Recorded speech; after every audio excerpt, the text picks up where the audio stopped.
Hello hello hello, আজ জামাই ষষ্ঠী। অনেক সকাল সকাল ঘুম থেকে উঠেছি, উঠে গুছিয়ে চলে এসেছি। ফাইনালি আমরা বাবার বাড়িতে পৌঁছে গেছি। আর এদিকে দেখো দেবাশিস রেডি হয়ে গেছে, তো ও বসে গেছে। মা ওকে এবার ওই জামাই ষষ্ঠী দেবে। আর আমাদের বাড়িতে দেখো এরকম জামাইকে ঘুনসি, মালা এগুলো পরাতে হয়, তো ও ঘুনসি পরছে এখন। কিন্তু দুঃখের বিষয় ও ঘুনসি পড়তেই পারছে না, মানে পারেই না। তো ভাই ওকে হেল্প করছে। বাবার বাড়িতে এই আমাদের প্রথম জামাই ষষ্ঠী। এর আগের বার মানে আগের বছর আমাদের নতুন বিয়ে হয়েছিল, কিন্তু আমার জেঠু মারা গেছিলো বলে, অসৌচ ছিল বলে আমাদের জামাই ষষ্ঠী হয়নি। অন্য এক জায়গায় হয়েছিল আমার একটা দিদির বাড়িতে। তো আমার বাবার বাড়িতে তো এই প্রথম। তো আমার মা তো অনেক দিনের ইচ্ছা যে জামাই ষষ্ঠী করবে, সবাই করবে, অনেক দিনের আশা। তো আজ এতদিন পরে ফাইনালি সেই আশাটা পূরণ হচ্ছে। আর ঘুনসি তো পড়া হয়ে গেছে। এবার দেখো মা ওর গলায় মালাটা বেঁধে দিচ্ছে। ও কিছুতেই পড়তে চাইছিল না, কিন্তু জোর করে যেহেতু আমাদের নিয়ম আছে সেহেতু মালাটা পরিয়ে দিচ্ছে।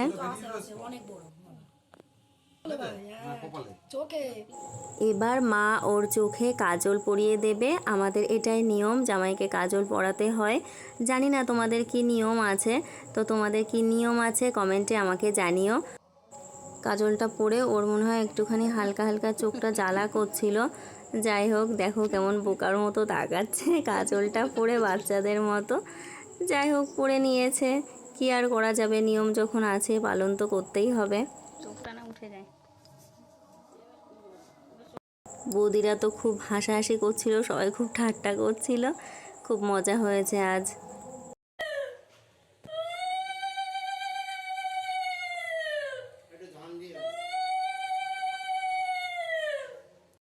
ফাইনালি মা ধান দুর্ব দিয়ে ওকে আশীর্বাদ করলো। এবার প্রদীপের তাপ দিচ্ছে। আমি তো এইসব ছোটোখাটো অনুষ্ঠানগুলো খুবই এনজয় করি। অনেকের নাকি বাড়িতে বৌমা ষষ্ঠী আছে, জানি না, কিন্তু আমাদের বাড়িতে থাকলে আমি খুব এনজয় করতাম ব্যাপারটা। নেই, কি আর করা যাবে। এবার তো ফল মিষ্টি এগুলো খাওয়ার পালা। আমার এখানে কোনো কাজ নেই, আমি চুপ করে বসে বসে দেখছিলাম। তো মা ওর হাতে এগুলো ধরে দিচ্ছে। অনেকে 5 রকম ফল মিষ্টি দেয়, অনেকে 7 রকম দেয়, আবার নাকি 9 রকমও দেয়া যায়।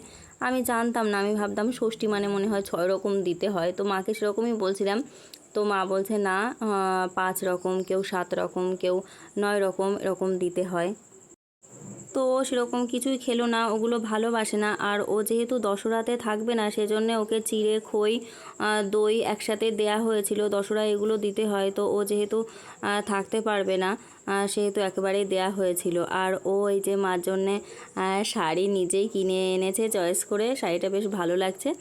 তো মাকে দিয়ে প্রণাম করলো, এটাই রিচুয়াল। এবার দেখো বাবাকে ডেকে নেওয়া হলো। তো বাবা এদিকে মিষ্টি খাওয়াচ্ছে ওকে, আর বাবা দেখো পোজ মেরে দাঁড়িয়ে আছে, ভাবছে ছবি তোলা হচ্ছে, কিন্তু আমি যে ভিডিও করছি সেটা বুঝতে পারিনি। বাবাকেও নমস্কার করলো, আর বাবার জন্য এই শার্টটা আনা হয়েছিল, তো বাবাকে দেয়া হলো। আমাদের বাড়ি থেকেও আমাদেরকে জামা কাপড় দেওয়ার নিয়ম, এটা তো সবারই নিয়ম, কিন্তু বাবা কেনেনি। বাবা বলছে টাকা দিয়ে দেবো, তোরা তোদের মতো পছন্দ করে নিবি।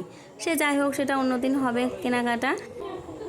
এতক্ষণ তো জামাইকে নিয়ে মাতামাতি চলছিল, জামাইকে খাওয়ানো হচ্ছিল। এবার ফাইনালি আমরা খেতে বসে গেছি। আমি আর ওয়েট করতে পারছিলাম না, প্রচণ্ড খিদে পেয়েছে। খুব সকালে উঠে এসেছি, সেজন্য শুধু চা খেয়ে এসেছিলাম, কিছু খাইনি। তো এবার আমরা খেতে বসে গেছি সবাই। তো চলো আমরা খাওয়া দাওয়া করে নিই। ভিডিওটা ধৈর্য ধরে দেখার জন্য ধন্যবাদ, টাটা।